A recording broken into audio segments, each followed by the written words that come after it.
science delusion is the belief that science already understands the nature of reality in principle, leaving only the details to be filled in. This is a very widespread belief in our society. It's the kind of belief system of people who say, I don't believe in God, I believe in science. This is biologist Rupert Sheldrake. He's dedicated his life to promoting a radical theory that could change everything we know about the laws of the universe. These ideas revolve around a theoretical force called morphic fields and morphic resonance. Unfortunately for him, basically the entire scientific community can't stand these ideas and usually dismiss them as pseudoscience. The problem is that you want those kind of anecdotal or fringe or challenging ideas to become the mainstream. Why aren't they? And I would argue you just haven't made the case strong enough.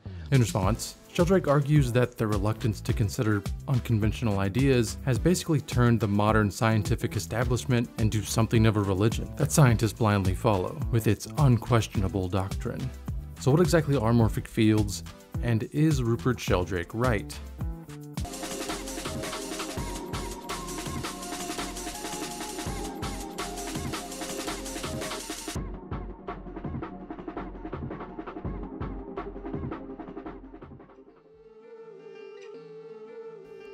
Rupert Sheldrake has been pretty successful spreading his ideas, even though some of them are off-putting, to say the least. It probably doesn't help that there seems to be a current anti-science sentiment, especially on the internet, within the past few years, that seems to be, and this is just kind of my theory, a counterculture or a response to the mid to late 2010s love for science attitude. No thanks to epic Reddit atheists. Especially after COVID, the anti-science thing really hit the mainstream.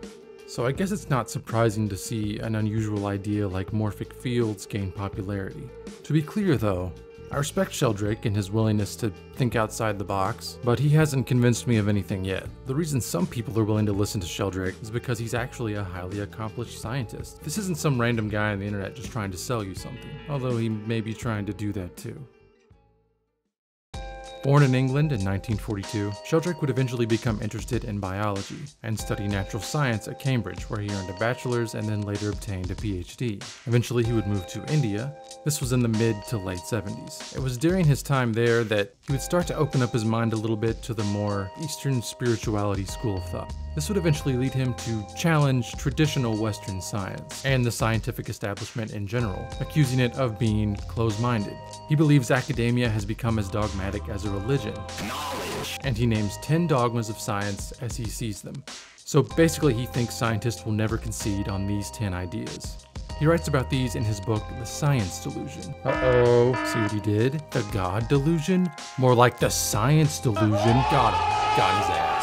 Fuck you, Reddit. Those 10 dogmas are as follows. Number 1, nature is mechanical. This means that science sees the nature of reality as basically a big machine, and that it can be explained in terms of mechanical interaction. Number 2, matter is unconscious, asserting that matter itself is unconscious and consciousness only occurs in living organisms. 3, the laws of nature are fixed and constant across space and time. 4, the total amount of matter and energy in the universe is always the same. Number 5, the processes of evolution are purposeless and living organisms do not have an inherent purpose or goal.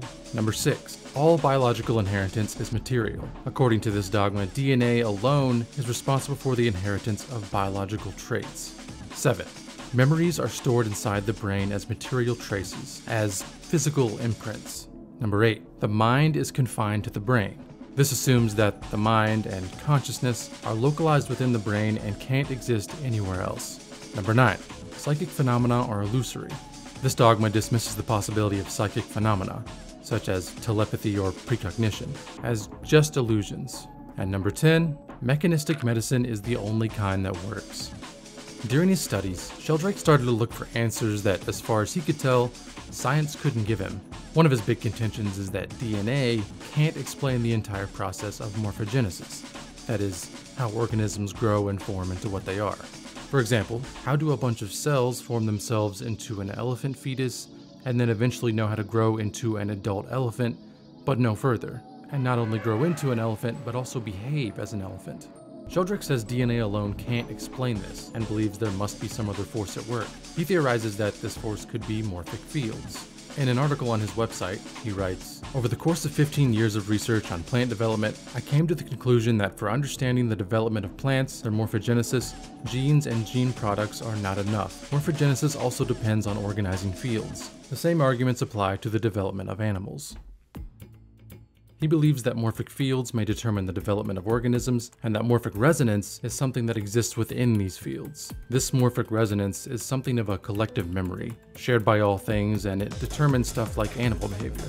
Here's a definition from Sheldrake himself. Morphic resonance is the influence of previous structures of activity on subsequent similar structures of activity, organized by morphic fields. It enables memories to pass across both space and time from the past. The greater the similarity, the greater the influence of morphic resonance. What this means is that all self-organizing systems such as molecules, crystals, cells, plants, animals, and animal societies have a collective memory on which each individual draws and to which it contributes. In its most general sense, this hypothesis implies that the so-called laws of nature are more like habits.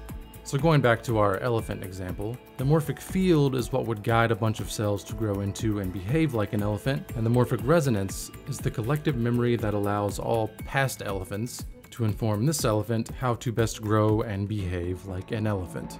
Since the resonance is supposed to be based on similarity, every other animal and plant and so on would also be influencing the elephant, but it would receive much more influence, much more information from other elephants since they are so similar. Does that make sense? It's all a little vague. The big question, of course, is can Sheldrake prove any of this?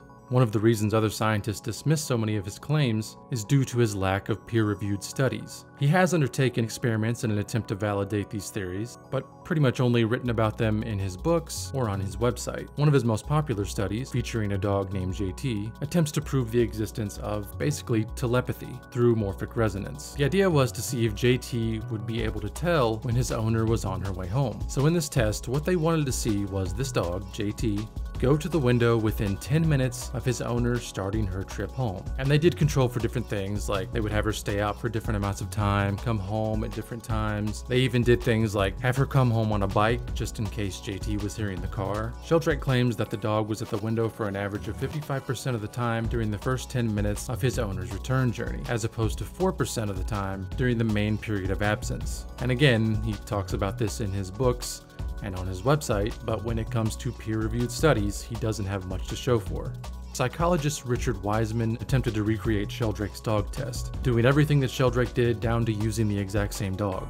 He got similar results, and he didn't think there was enough data to prove anything, arguing that it could be explained easily by the dog's common waiting patterns. When I first heard about morphic fields, the first thing I did was just type it in on YouTube and see what pops up. And a majority of what I got was a lot of spirituality, almost like self-help type stuff, which is fine, of course. It's just probably not a good look if you're trying to impress the scientific establishment. Another issue is that many of the only sources I could find were from sites or people who were already on board with the morphic fields theory, and so were obviously biased. I looked around on Reddit a little bit. I found a post on r/intellectual dark web where this individual asked everyone else what they think of Sheldrake and his theories. The top comment here is skeptical, noting that a lot of the experiments to prove this really haven't come up with anything. And the response to this comment is someone saying, actually, you're wrong, there is proof, and then just links to Sheldrake's website. I mean, that's the worst citation. I was gonna make another section of this video about opponents of Sheldrake, but as far as scientists go, it's basically everyone else. And for all of you morphic fields enjoyers, for all you morph heads, you might be thinking that not only is the establishment not listening to Sheldrake, they're actively trying to silence him. But I don't think they are. I think, like Wiseman, there are people who are willing to listen and look at the evidence if there is any, but most of them think he just doesn't have any compelling evidence. Like I said, I respect Sheldrake for what he's trying to do. He's thinking outside the box. I think it's easy to fall into this trap of thinking that we know everything, we've discovered everything. But like most people, I'm not convinced yet.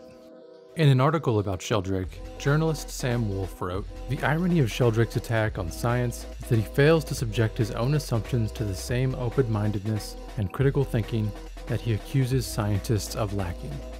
But who knows, maybe one day he'll prove all the haters wrong."